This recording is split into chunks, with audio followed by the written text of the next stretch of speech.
رمضان المبارک بڑی عظمتوں، فضیلتوں، رحمتوں کے ساتھ سایہ فگن ہوتا ہے۔ اس ماہ نور کا ایک ایک لمحہ، ایک ایک گھڑی، ایک ایک ساتھ بڑی فضیلتوں اور عظمتوں والی۔ اللہ تبارک و تعالیٰ کی خاص رحمتیں اس مہینے کے لمحات میں اپنے بندوں پر برستی ہیں، اور اس مہینے کا ایک ایک لمحہ امت کے لیے رحمتیں اور برکتیں لے کے آتا ہے۔ لیکن رمضان شریف میں کچھ مخصوص عبادات ہیں۔ ایک تو روٹین میں سارا سال فرض نماز ہے، سارا سال انسان کے ساتھ اللہ تبارک و تعالیٰ کے احکامات کی پابندی ہے، لیکن رمضان المبارک میں کچھ خاص عبادات ہیں، جیسا کہ رمضان میں پہلی عبادت، اہم عبادت روزہ رکھنا ہے۔ قرآن مجید نے کہا یا ایھا الذین آمنوا کتب علیکم الصیام، اے ایمان والو تم پر روزے فرض کیے گئے، کما کتب علی الذین من قبلکم، جیسا تم سے پہلے لوگوں پر فرض کیے گئے تھے۔ اور اس کی ایک غرض و غایت ہے، اس کا ایک مقصد ہے، لعلکم تتقون، وہ مقصد یہ ہے کہ تم پرہیزگار بن جاؤ۔ روزہ اللہ تبارک و تعالیٰ کی رضا کے لیے صبح سے لے کر شام تک کھانے پینے سے، عمل زوجیت سے اپنے آپ کو روکے رکھنا، اللہ تبارک و تعالیٰ کے ہونے کے تصور کو پیدا کرنا، توحید باری تعالیٰ کے ذائقے کو اپنے دل میں محسوس کرنا۔ یعنی انسان اکیلا ہے گھر میں، اس کے پاس کھانے پینے کی ساری اشیاء موجود ہیں، کوئی دیکھنے والا نہیں ہے، لیکن وہ اپنے آپ کو روکے رکھتا ہے۔ معنی کیا ہے؟ لذت توحید کو چکھتا ہے۔ معنی کیا ہے؟ اس تصور کو پختہ کرتا ہے کہ میرا رب ہے جو مجھے دیکھ رہا ہے۔ اس خاص ذوق سے وہ گزرتا ہے کہ چاہے کوئی بھی موجود نہیں ہے پر میرا مالک تو موجود ہے نا۔ تو روزہ عقیدے کی وہ پختگی دیتا ہے، ایمان اور یقین کی وہ دولت عطا کرتا ہے کہ انسان اپنے ضمیر میں اور اپنے دل میں اور اپنی روح میں ایک مضبوط مومن کی صورت میں اپنے آپ کو ابھرتا ہوا محسوس کرتا ہے۔ اس لیے رسول پاک صلی اللہ تعالیٰ علیہ وسلم نے فرمایا کہ اللہ تعالیٰ فرماتا ہے ابن آدم کا ہر عمل اس کے لیے ہے پر روزہ میرے لیے ہے، اور رب فرماتا ہے میں خود ہی اس کی جزا عطا کروں گا۔ اور پھر نبی کریم صلی اللہ تعالیٰ علیہ وسلم نے فرمایا روزہ ڈھال ہے، جب تم میں سے کوئی شخص روزہ دار ہو تو وہ بیہودہ گفتگو نہ کرے، فحش گوئی سے اجتناب کرے، اور اگر کوئی شخص اسے گالی دے یا اس سے جھگڑا کرے تو وہ کہے یار میں تو روزے میں ہوں، میں تو روزہ دار ہوں۔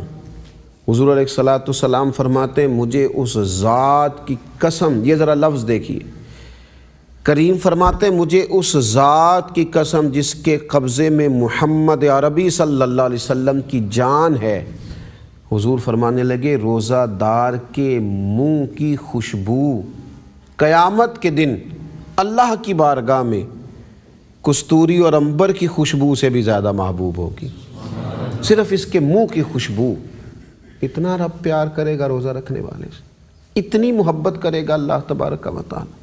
اور حضور علیہ الصلوۃ والسلام فرمانے لگے وہ جو سالکین طریقت ہیں نا، وہ جو اپنے رب کی یاد میں تڑپتے ہیں،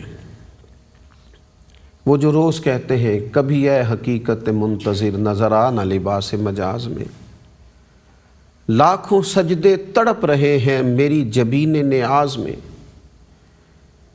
وہ جو کہتے ہیں لنگ کئی مہینے تے برس گئے تے تیری دید نو دیدے ترس گئے، وہ جو اس کی دیدار کے مشتاق ہیں، وہ جو اس کی زیارت کے متلاشی ہیں، کیا اس عبادت کا انہیں اجر ملے گا کہ کریم رسول فرماتے ہیں روزہ دار کو دو خوشیاں نصیب ہوں گی۔ ایک خوشی اس وقت ملے گی جب وہ روزہ افطار کرتے ہیں، اور ایک خوشی اس وقت ملے گی جب وہ رب سے ملاقات کریں گے، وہ اپنے رب سے ملیں گے، اللہ کی ان سے ملاقات ہوگی۔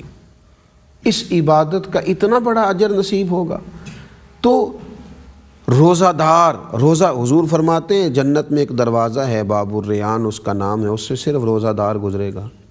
رب نے گیٹ ہی علیحدہ بنا دیا، دروازہ ہی الگ سے تیار کرا دیا، دوسرا کوئی گزر ہی نہیں سکتا، بھئی یہاں سے صرف وہ گزریں جو میری رضا کے لیے روزہ رکھتے تھے۔ تو روزہ ایک عبادت رمضان کی۔ دوسری عبادت تراویح۔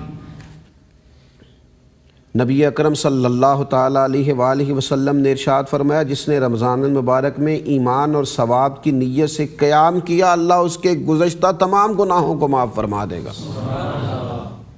اور حضور علیہ السلام فرماتے، رمضان اور قرآن دونوں اللہ کی بارگاہ میں قیامت میں عرض کریں گے۔ روزہ عرض کرے گا، مالک میں نے اسے دن بھر کھانے پینے سے روکا رکھا، اور قرآن عرض کرے گا، مالک میں نے اسے رات کو نیند سے روکے رکھا۔ وہ نماز، یہاں تراویح بھی مراد لیا گیا اس حدیث سے، اور تہجد بھی لیا گیا۔ تو اللہ میری بھی شفاعت قبول فرما، تو اللہ تعالیٰ قرآن اور رمضان کی برکت سے بندے کی بخشش فرما دے گا۔ تو رات کو تھوڑا شوق پیدا کیا جائے، تراویح کا ذوق بنایا جائے، کوشش کی جائے جہاں تراویح شروع کی جائے جس امام کے پیچھے، وہیں پورا مہینہ پڑھی جائے، تاکہ پورا قرآن مجید ذوق شوق سے سننے کا موقع ملے۔ اور اگر نیت کر لی جائے نا تو انشاءاللہ توفیقات بڑی ملتی ہیں، فضل اللہ بڑا فرماتا ہے۔ تیسری رمضان کی عبادت ہے سحری اور افطاری۔ اسلامی عبادات کسی مخصوص پوجا پاٹ کا نام نہیں، اسلامی عبادات تو رب کا حکم ماننے کا نام ہے۔ اہل یہود سحری نہیں کیا کرتے تھے، ان کے ہاں صبح سحری کھانے کا تصور ہی نہیں تھا، لیکن مسلمانوں کے ہاں سحری کی فضیلت یہ ہے کہ نبی پاک علیہ السلام نے فرمایا، ہمارے اور یہودیوں کے درمیان فرق ہی سحری کھانے کا ہے۔ اور نبی اکرم صلی اللہ تعالیٰ علیہ وسلم نے فرمایا، سحری کھایا کرو، سحری کھانے میں برکت ہے۔ یعنی یہ تم مت سمجھو کہ صبح میں تو چپاتی کھا رہا ہوں، میں تو سالن کھا رہا ہوں، میں تو دہی کھا رہا ہوں۔ تم یہ صرف کھانا نہیں کھا رہے، تم رب کی عبادت کر رہے ہو۔ یہ عبادت ہے، یہ خاص خدا کا فضل ہے۔ صبح اٹھ کر سحری کرنا، افطاری کے وقت کھانا کھانا، یہ عبادت ہے۔ اور میرا خیال ہے یہ حدیث پاک جو ترغیب و ترہیب میں موجود ہے، اسے جو لوگ سنیں گے نا وہ تو شاید سحری کے لقمے کا روحانی ذائقہ محسوس کریں گے۔ وہ تو صبح پانی کے قطرے قطرے کو اپنی روح میں اترتا محسوس کریں گے۔ وہ کھانا یوں ہوگا کہ جیسے ان کے وجود کے لیے نور بن گیا۔